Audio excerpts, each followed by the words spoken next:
All right, let's move to the transfer side of things right now and get into this. The window is open, obviously. Let's start with Kieran Trippier to Bayern. That's kind of been rebuffed. The Bavarians are having a lot of problems right now. They definitely need help with the outside back spot. What do you see here? Yeah, the reports are suggesting, obviously, that Bayern are very interested in this. Kieran Trippier is also interested, possibly, but there is no talk right now as of yet. I believe that Newcastle are, sticking to their guns, I guess, in the valuation, and at the same time, making sure that they don't lose one of their most important players, if not their most important player, who isn't an attacking player, of course. You know what, though, Dalen? I actually think this is a mistake for Newcastle not make some money over here. First of all, Kieran Trippier is 33 years old. So at some point, Newcastle will have to start thinking about the future. They have to start to sell players to meet the regulations and the sustainability rules of financial fair play. So they need to make some money. I mean, we heard about Saudi Arabia's interest in Miguel Almiron, so they're already looking. So at 33 years old, if you're being offered about 15 million euros for Kieran Trippier, why not say yes? Because number one, I don't see you making the Champions League this season. I think it's too congested. Mm-hmm. So your only chances are getting Europa League and the FA Cup, maybe a victory there.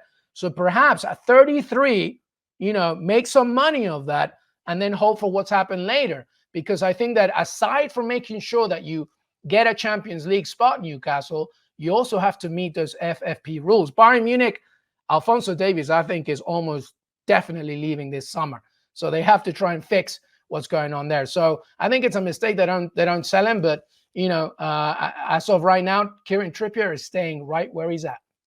You mentioned the sustainability rules, which, obviously affected Everton, Nottingham Forest. They don't really affect City, it seems. I don't really know why. I'm not bitter about that at all. But everybody else seems to be maybe having a thought about what happens when it comes to those rules.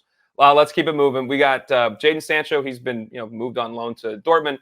Anthony as well is still at Manchester United. Two guys that came in for huge money. And the Saudi Pro League now is expressing interest in both. United seems to want to sell both of them.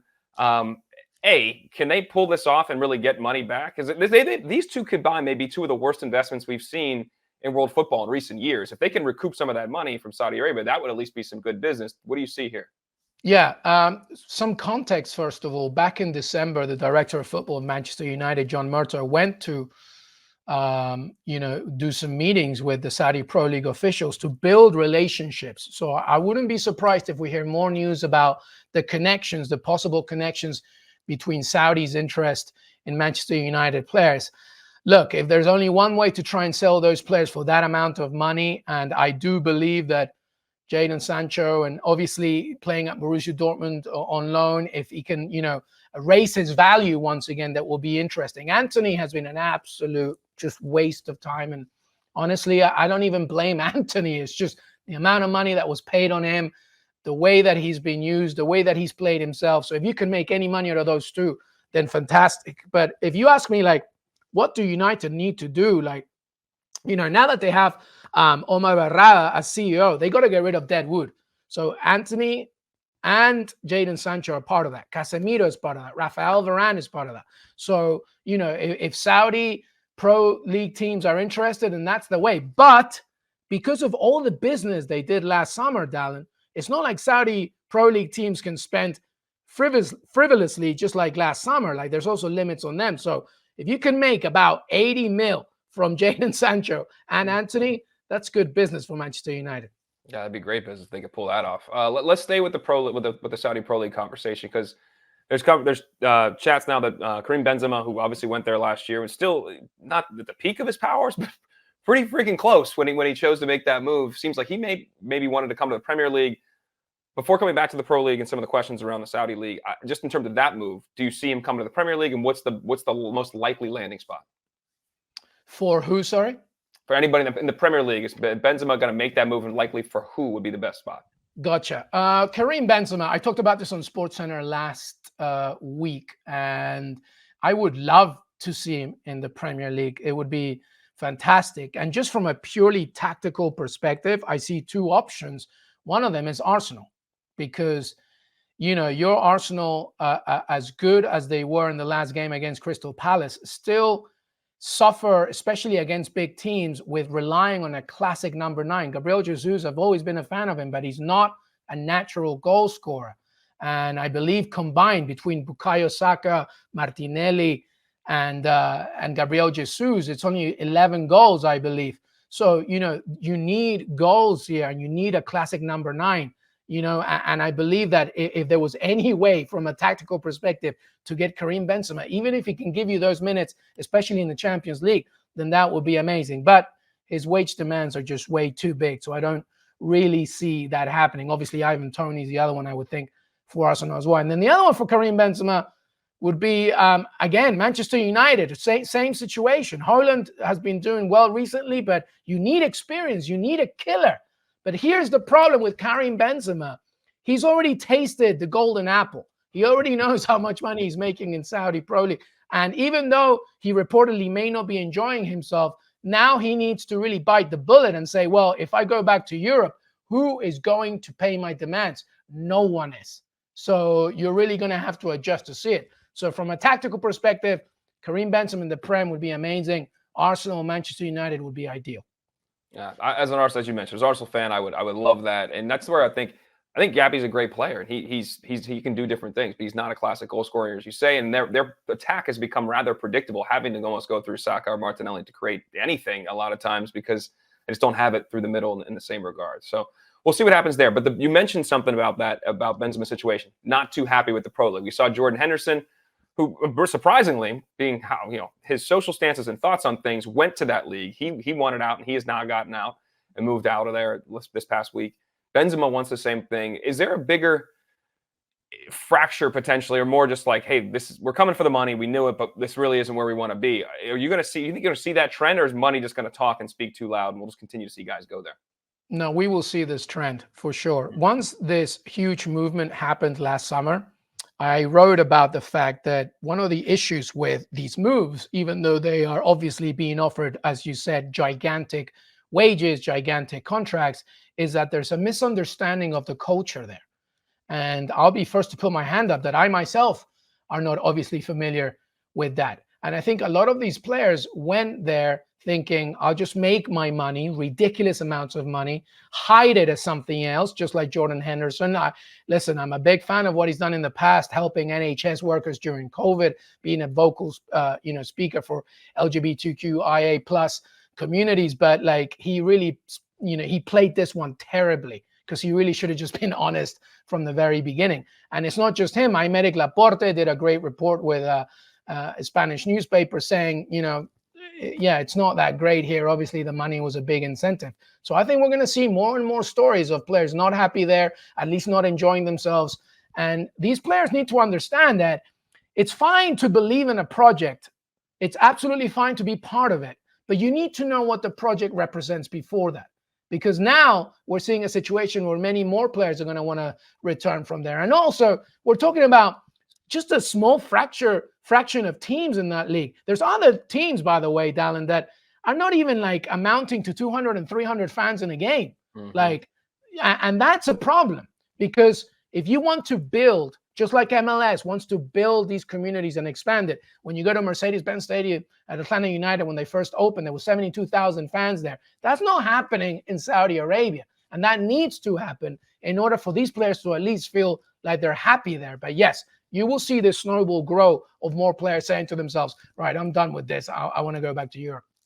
Exactly. You come from the pinnacle of the sport. You're seeing things that you begin to have a certain expectation about what's going to be, not maybe the level of play, but all the things around it, the resources, the fandom, it's just not the same. And at your point, there's 4 or 5 clubs or so. That's like a quarter of the league that's even close in terms of what they're used to experiencing, week in and week out. So that'll be something to watch here. And I think you're right. I think we're going to see a trend of guys looking at the money and be like, not this made generational money. It's going to make some guys think, and some will still go, but maybe not as many.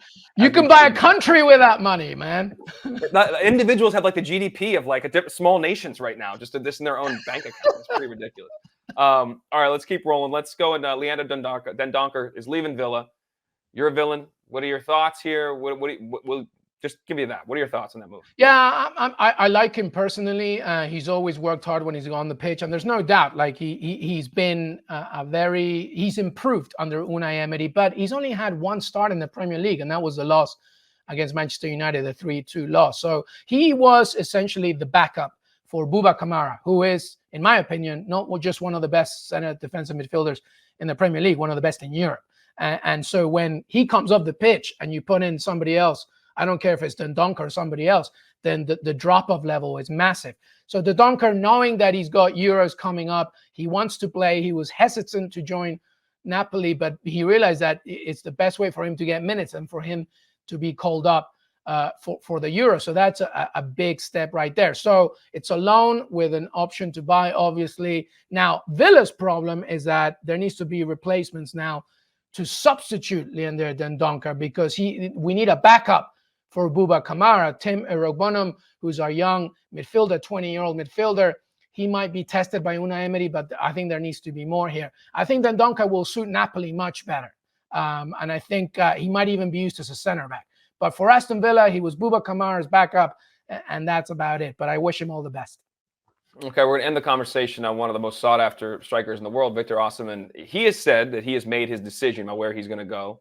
Our Julian Laurent from ESPN FC said yesterday, only clubs that could afford Osimhen right now are Man United and Chelsea. That's pretty much it. So he already knows it must be one of those two clubs.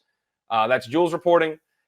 If you want to comment on that or comment on a fit, like what do you think is going to happen here with this Osimhen situation? And obviously leaving everybody in a big cliffhanger, as he already knows, but nobody else does. Yeah, well, Jules' comments are based on the fact that obviously we know, and it's no secret, that Victor Osimhen loves the Premier League and he wants to be part of it. And he's right. Aside, obviously, Manchester City, Erling Haaland, there's no need there. Arsenal, once again, I don't think they'll be able to afford everything from a financial perspective. Tottenham, neither. So, the next one that you're looking at is, just like Jules said, is Manchester United, under Ineos and Jim Ratcliffe.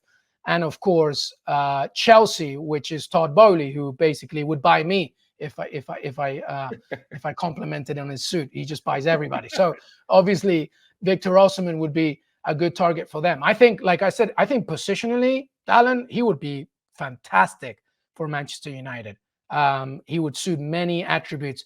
And of course, you put this kid in any team, Pochettino, Chelsea, like, he would also do the business. He is so smart. He's great in the air. He's not just a natural striker, but he can be an assister. He can move between the left and the right, work between the lines, work on the defenders. He's just an absolute dream. But if you want my honest opinion, like, not money, whatever, I think Real Madrid should completely forget and put all their focuses away from Kylian Mbappe and put everything on Victor Osimhen.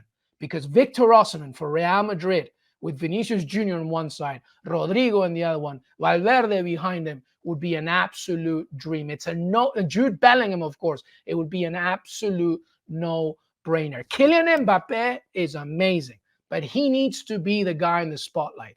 He won't get that at Real Madrid because there's too many other stars. Victor Osimhen, I think, cares a little less about that, and he would be amazing for Real Madrid. I think they should completely forget about Mbappe and focus on Osimhen. But selfishly, I want him in the Premier League. So I like your take there. I don't feel like you hear that very much. The obsession in this, dance, if you will, or rebuffing and this courtship, if you will, for almost 2 years with Mbappe and his childhood love of Real Madrid has been well documented.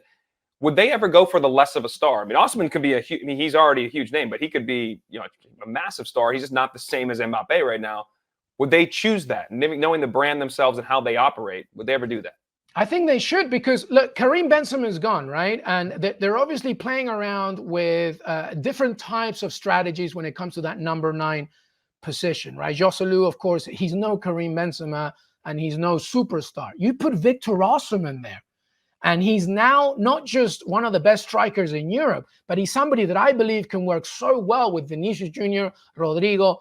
And I honestly, like you said, this dance, this French telenovela about will Kylian Mbappe leave PSG, go to his childhood love, Real Madrid. I think